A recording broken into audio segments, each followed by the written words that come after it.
lockdown again. Ah! A lot of people are feeling that way at the moment. Melbourne, Australia, August 2021, we're back into lockdown. We have the next 7 days to see if we're going to get out of our homes. Our lockdowns are not as severe as some, but they're not easy. 5 k's away from our home, only allowed to leave home for 5 reasons. Exercise is one of those, thank goodness. But you know, it's tough. And right now we've been going through this for a while, and we're going to be going through it for a while longer. And I think that we have to learn as a community how to deal with situations that are difficult. And the reason why I want to do this video was to just talk from here, really. I want to speak from here, and I want to say to everybody, like, firstly, hugs to everyone around the world that's in lockdown, everyone around the world that's experienced hardship, that have lost loved ones from the coronavirus. And I want to talk about how to sustain your life in this time. One of the biggest ways you can do it is through mindfulness and being aware of what you allow your mind to latch onto. Your mind can do all kinds of crazy things. Like, you can be sitting there going, oh, I'm scared to go to the supermarket, I'm scared to get out of my house, or oh, I'm so sick of the government, or oh, I'm just pissed off, you know.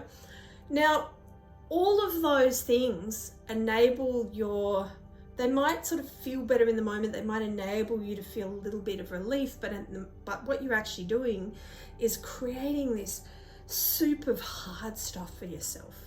You're creating a situation where your mind is just continually thinking of the hard stuff, and every time you say, I'm pissed off, for instance, you're going to feel the yuckiness inside you. Now, I'm not saying that you're not going to feel those things, because we are going to feel them. We're going to feel annoyed, we're going to feel upset. What it's about is what you do with those feelings and how you then move forward. So I'm going to suggest something, Melbourne, right? In this time of lockdown, it's really important that you give yourself a hug, that you spend time looking after yourself. So while you're at home in the next 7 days, imagine that you have an incredible guest coming to stay, right? What do you do for that guest? What food do you prepare? How much do you clean your house? How much do you get it ready? Do you buy that extra bunch of flowers? Treat yourself like a guest. Imagine you're in the home of somebody who really loves you, who's spent a lot of time preparing for your visit and really wants you to feel fantastic in the home. So whether it be, if you're somebody who likes music, put nice music on, maybe you're a candle burner, maybe you like beautiful smells or incense, maybe you like fresh cooked food, maybe cakes. Like, do something that is going to help you feel cared for, loved, and supported.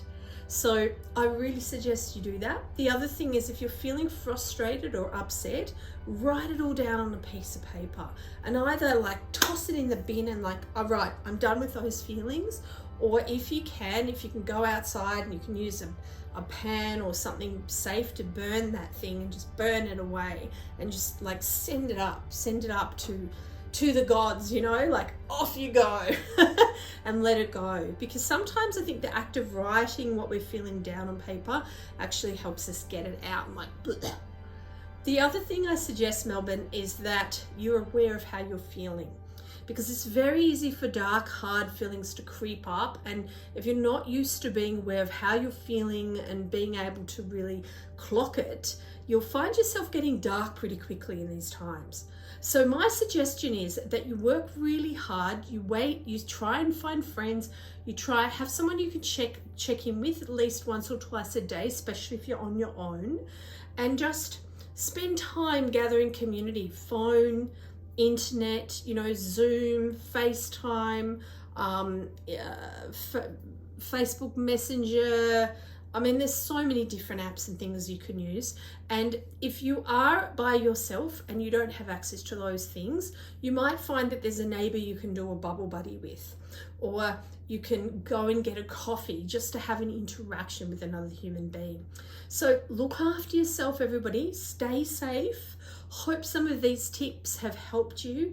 And yeah, just be really gentle with yourself in this time, and understand there has been a lot of hardship from our forefathers, and there still is around the world, and we're just in a very privileged position. So I try to remind myself of that. I remind myself of the last time that there was this kind of virus in the country when my grandparents were little, and how difficult it was for people, and how scared people were, and they were isolated. They didn't have government support. They didn't have the kind of internet structure and the telecommunications and everything we have today. So I practice a lot of gratitude. You know, I'm grateful I'm living in this time, that I have all these things that are making it easier for me. So take care, everybody. Be gentle to yourself, be loving to one another. Remember, loving kindness is God in action. So do what you can to be as kind and loving, firstly to yourself and then to all sentient beings. Take care, everyone.